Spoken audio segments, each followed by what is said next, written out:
Who? Him? That's good. That's good.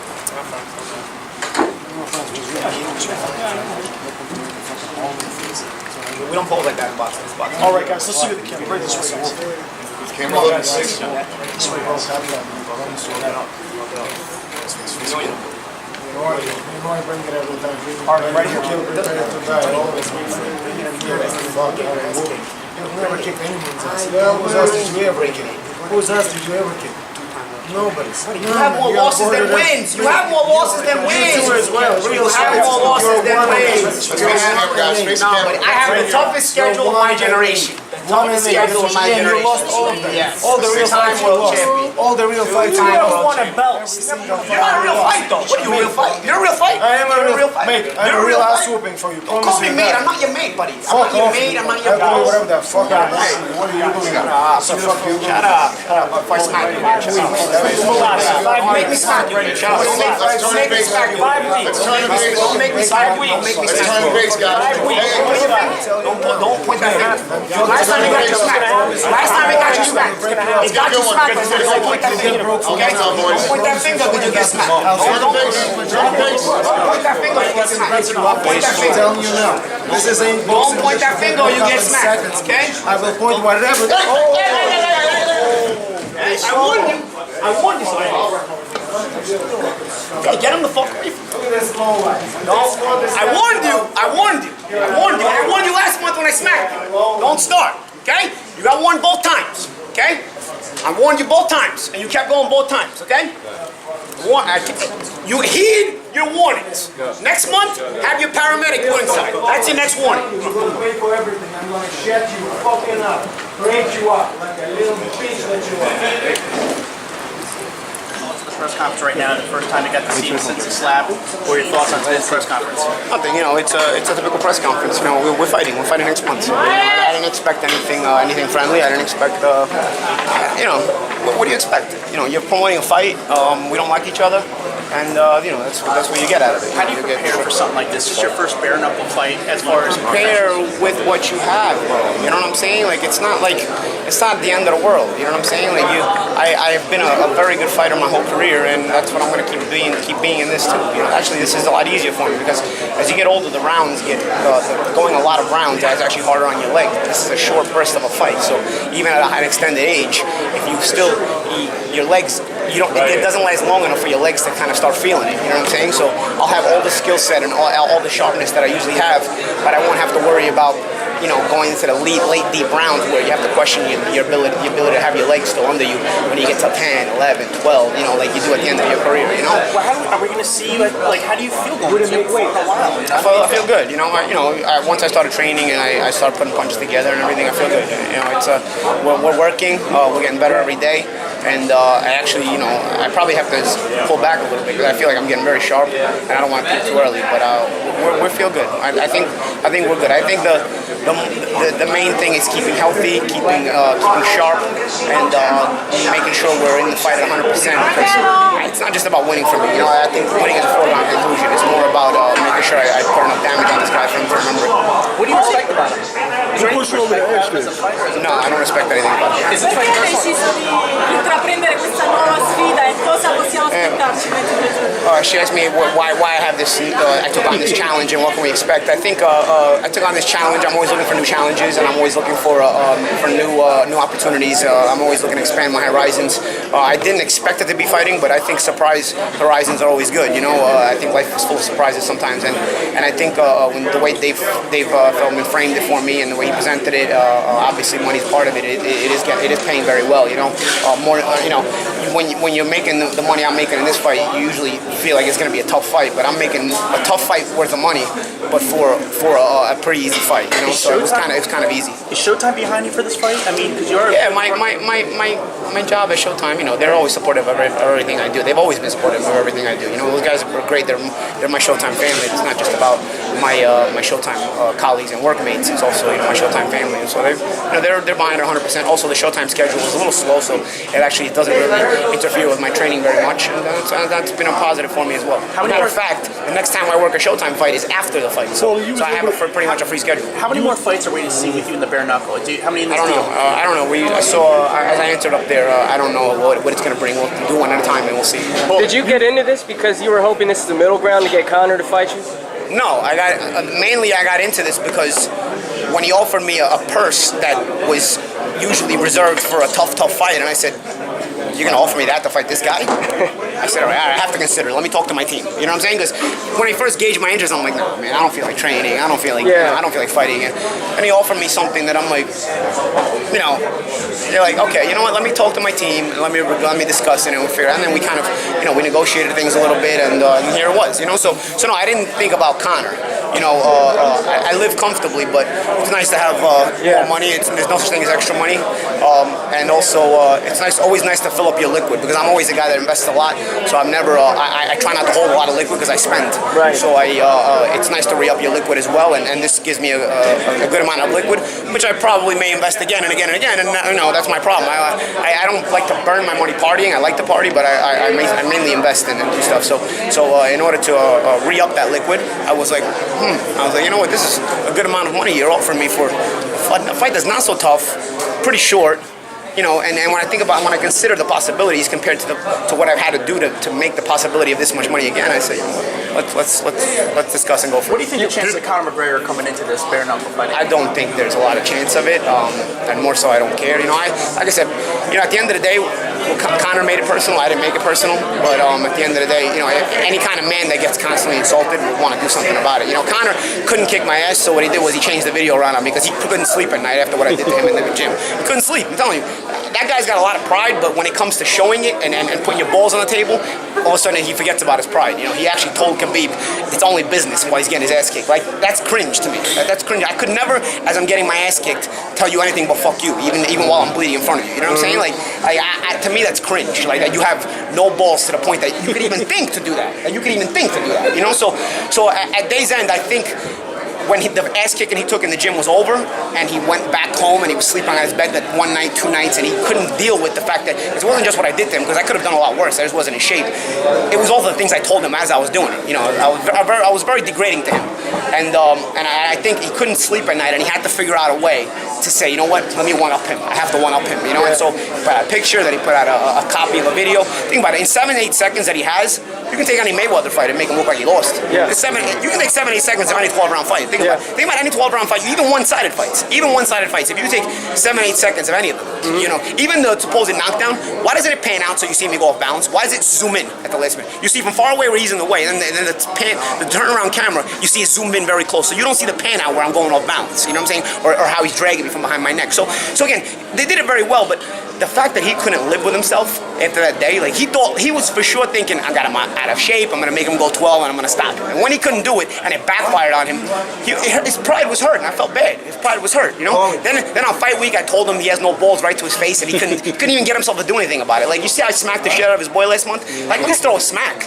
Like, if I get in your face and tell you have no balls, how do you not smack me? You know what I'm saying? Like, the fear is in his eyes. He wasn't want to get anywhere near the ring with me, and that's fine. That's fine. I didn't do this for Conor McGregor. But I do have a dislike for that whole team. I do have a dislike for the way they handled it. Very unprofessional, very childlike. And I really didn't think any of this would present itself. So it's like, I get one of the bums of the team, and I get to do what I want with them. And they pay me pretty well. Let's go for it. That's what push you at the end. Did you see bare knuckle becoming? Yeah, push me. Something, a little bit of everything pushed me. Did you see bare knuckle becoming combat sports answer to Ice Cube's Big Three?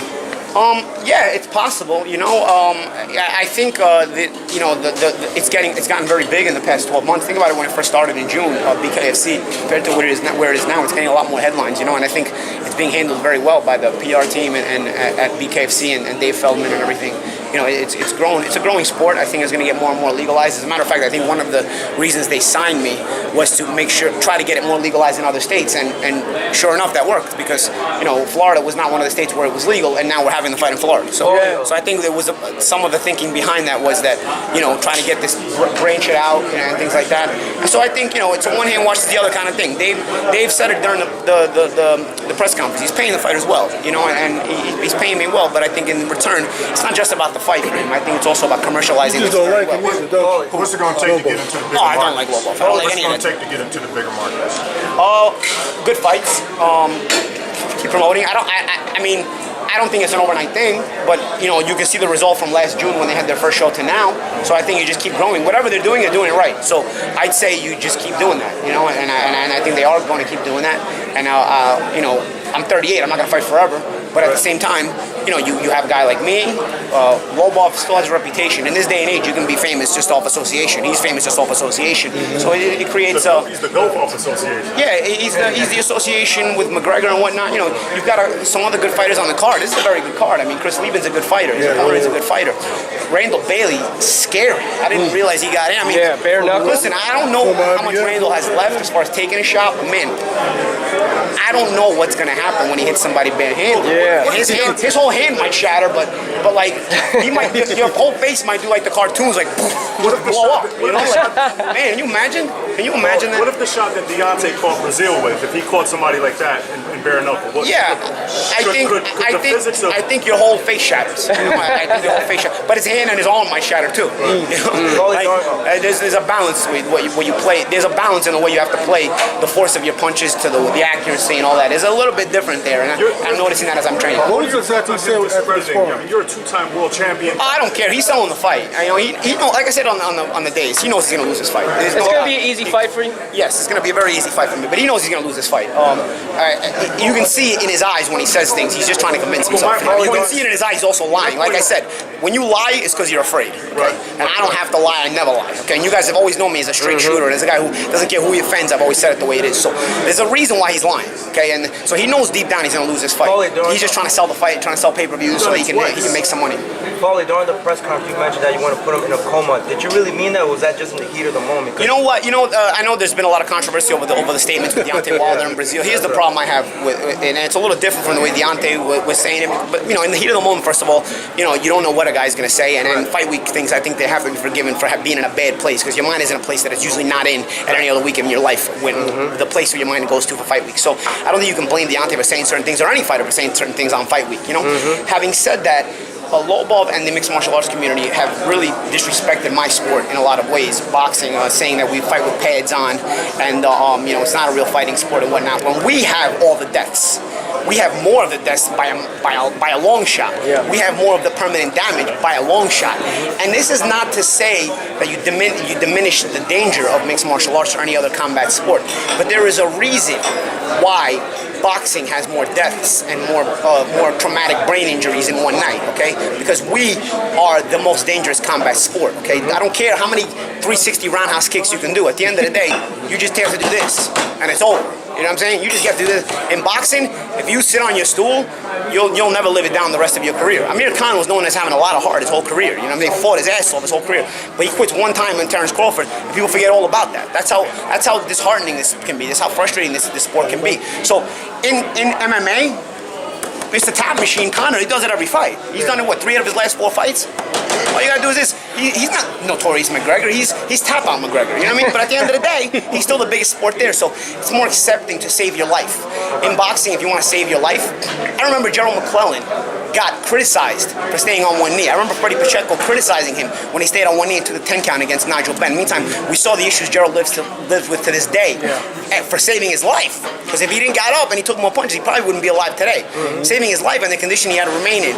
So so when I see the criticism Prisha Colon got from when his corner took off his gloves around before, trying to get him out of the dangerous fight. In MMA, they praise these guys. This guy's over there selling whiskey, people are buying it. And in boxing, if a guy quit, though, as much as this guy quit, and he tried to make any product, they kick him in his ass. You know what I'm saying? They say, get the fuck out of here with your bum products. You know what I'm saying? In MMA, they actually praise it. You quit and they praise it. You know, so I think at day's end, the reason for me to say, you know, put him in a coma or kill him or whatever. Yeah. Listen, you don't ever wish bad things on anybody. But honestly, would I feel bad if he wound up there? No, I wouldn't feel bad because he disrespected all of the families and all of the people that I've known personally have gone through this. All the way back to Stephen Johnson in 1998. I was in Gleason's gym. I saw him leave the gym Wednesday. He never came back. He was dead a week and a half later. Ever since then, I've gone through different people. I was ringside of the Abdulsalamo fight versus Mike Perez. I know Frankie Leal's family.